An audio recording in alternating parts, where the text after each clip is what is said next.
Boker Tov. Dans l'Haftara de cette semaine, le texte biblique décrit le service du Kohen Gadol dans le 3e Beth Amikdash, et au jour de Kippour notamment. Et le texte nous dit qu'au jour de Kippour, quand le Kohen Gadol, le grand prêtre, entre dans le Echal, dans le sanctuaire, il est vêtu de lin et non de vêtements composés de laine.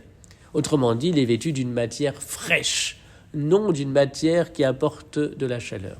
Le verset 18 de l'Haftara énonce d'ailleurs que le couvre-chef du Kohen Gadol était de lin, son pantalon également.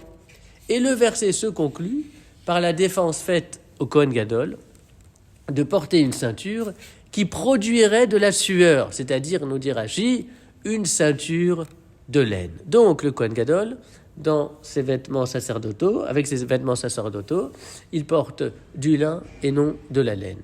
Or, il est rapporté dans le Shulchan Aruch, dans les lois relatives à la lecture du Shema Israël, et notamment du premier verset, le texte du Shulchan Aruch nous dit qu'on doit réciter le premier verset avec ferveur, avec crainte, et également avec sueur.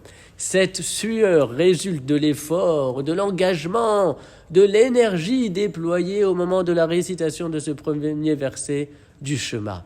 Et donc, quand le verset de notre Haftara énonce que le Kohen Gadol doit porter un vêtement de lin et non de laine, c'est-à-dire de cette manière qui va produire de la sueur, c'est pour nous dire que la spiritualité vécue par le Kohen Gadol doit être profonde, être façonnée par elle-même, provenir de l'intérieur et ne pas être suscitée par des facteurs extérieurs. L'enthousiasme, littéralement, cette chaleur dans le service divin doit provenir de l'intérieur.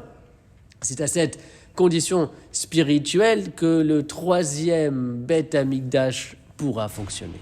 Exact.